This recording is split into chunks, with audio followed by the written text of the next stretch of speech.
бахшида ба 26-солагии таъсисёбии ҳизби халқии демократии тоҷикистон дар ноҳияи ба номи мир саиди али ҳамадонӣ дар толори маҷлисгоҳи бинои ҳизбӣ бо иштироки фаъолони ҳизби халқии демократии тоҷикистон ҳамоиши илмӣ доир гардид. дар ин чорабинӣ иштирокчиён аз роҳи таъйиннамудаи ҳизб мисолҳо оварда ба саҳми ҳизбиёни ташкилотҳои ибтидоии ҳизбӣ дар татбиқи сиёсати давлатӣ, тарғиби ватандӯстӣ, ташаккули тафаккури ҷавонон оид ба масъалаҳои ифтихори миллӣ ва худогоҳиву худшиносии мардум баҳои арзанда доданд.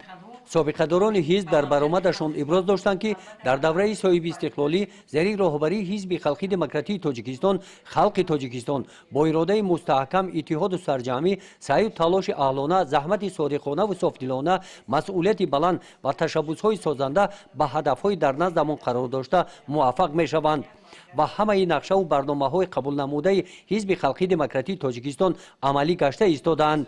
дар чорабинӣ қайд карда шуд ки саҳми ташкилотҳои ибтидоии ҳизби халқии демократии тоҷикистон дар ноҳияи ба номи мир саиди али ҳамадонӣ дар тарғиби васеъи моҳияти истиқлолият ва озодӣ, соҳибватаниву соҳибдавлатӣ ва арзишҳои неки миллӣ калон мебошад. дар чорабинӣ шоири халқии тоҷикистон али муҳаммад муродӣ баромад намуда саҳми ҳизби халқии демократии тоҷикистонро дар баландбардоштани тарбияи маънавии мардум сатҳи худшиносии сокинон баланд арзёбӣ намуданд ва китоби тозанашри худро бо номи шафақи шом ба роҳбарияти кумитаи иҷроияи ҳизб тақдим намуданд.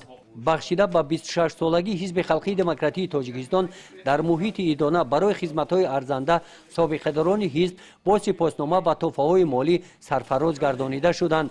дар ин рӯз ҳизбиён ба аёдати якчанд нафар беморон рафта аз номи ҳизб ба онҳо кӯмакҳои яквақта расониданд. гузориши хоҷа назриев, худойназар зуҳуров аз ноҳияи ба номи мир саиди али ҳамадонӣ барои барномаи иттилоотии навид.